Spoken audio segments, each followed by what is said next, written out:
2B, where top-seeded Strasburg played host to 8th seed East Rockingham. Strasburg looking for win number 10 in a row tonight. An iffy start for the Rams. Midway through the first quarter, it's a bad snap. East Rock recovers but cannot do anything with it.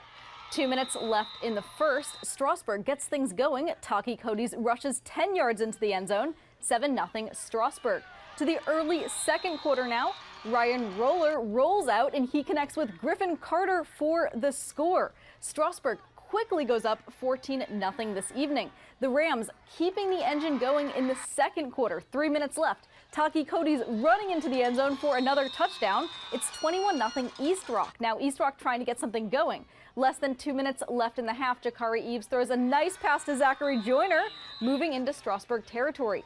East Rock still can't do anything with it. The Rams score again right before the half with Ryan Roller taking it himself. Strasburg rolls in this one 42-0. Next up, the Rams will face Stewart's Draft. Central, the 3 seed in Region 2B, hosting Buckingham County tonight. First quarter, Buckingham County facing 4th and 1 deep in Central territory, but the Falcons stop the run short of the line for a turnover on downs. However, very next play, Central gives it to Jorge Guzman Lucero. He loses the ball. The Knights recover in the red zone. Just a few plays later, the Knights toss it to Keimer Lockett, and he'll take it in 2 yards for the score. 6-0 Buckingham County. Late second quarter, now Central facing 4th and 7. Central will fake the punt. Nicholas Barahona keeps it, running in for a huge first down. Later on that drive, final seconds in the first half, Central handing it to Elijah Barahona, who punches it in from 1 yard out. Falcons take the lead 7-6 at the half.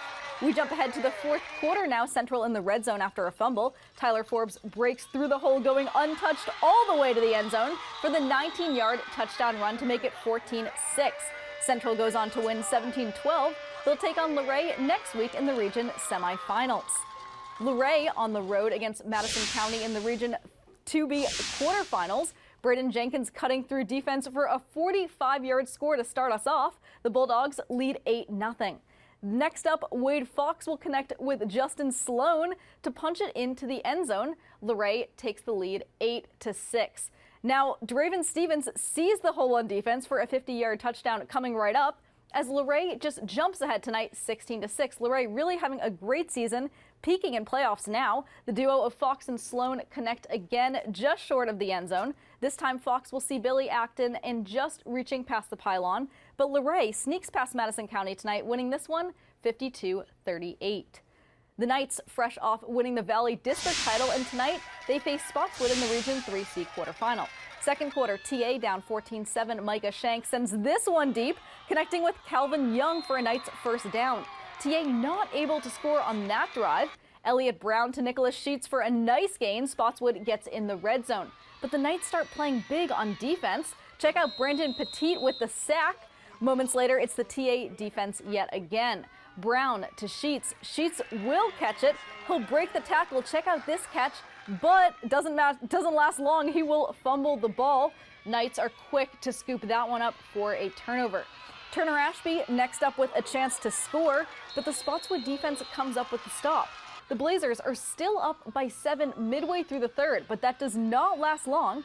Micah Shank hands off to Bo Baylor. We've heard that name a lot this season. Bo Baylor fights his way into the end zone for a Knights touchdown. The extra point is good, and we're tied at 14.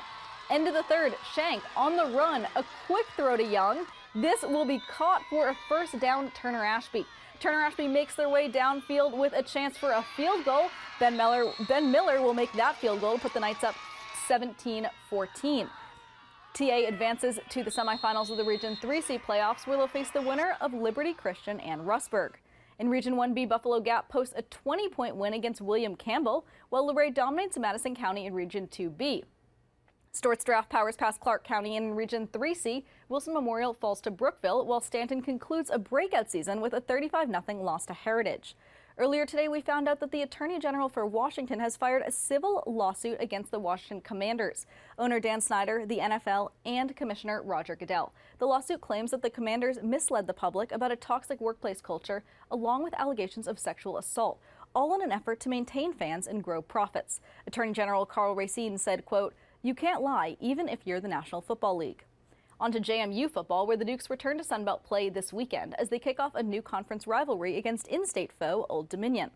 The Monarchs are 3-6 overall, including a 2-3 mark in the Sunbelt. The team is coming off 3 losses in a row, but Old Dominion has proven to be a threat throughout the season, scoring 49 points in a win over Sunbelt power Coastal Carolina. ODU quarterback Hayden Wolf, a redshirt sophomore, is 179 for 316 for 2,203 yards and 14 scores in 2022. I like his toughness. I like in terms of his mental toughness of being able to go through quarterback competitions and win that battle. His toughness of being able to overcome, some plays not going his way. And then the thing that I'm always going to point to with him is just how prepared he is, and how hard he works. There's very few people in the game of football that prepare the way he does. Ricky Rain, a Cornell football alum, is in his second season at the helm of the Monarchs program. Last season, the Monarchs became the first team since 1936 to start the season 1-6 and win 6 games that season. Quarterback Hayden Wolf has appeared in games for the Monarchs over the past 3 seasons and has continued to improve his stats at the signal caller position. The Dukes and Monarchs meet on Saturday at 1 p.m. in Norfolk, and this game can be streamed on ESPN+. And the James Madison men's soccer team is playing for a conference title for the 4th time in 5 seasons. After a 5-0 win over Georgia State on Wednesday, the Dukes will face top 5 team Kentucky on Saturday at 1 p.m. for a chance to win the Sun Belt title and punch their ticket to the NCAA tournament. And James Madison Swim and Dive will compete in the Coastal Collegiate Sports Association this season. Now, swim and dive is not a sanctioned Sunbelt sport, so the Dukes will be joining this new conference with 10 other teams in this D1 space, including Old Dominion, Georgia Southern, and Georgia Southern. The Dukes are 3-2 in dual meets this season, and they'll be looking to capture their 5th consecutive title, their 5th conference title in the past 6 seasons. We'll be back after the break. Breathe in and wonder, is this helping? Breathe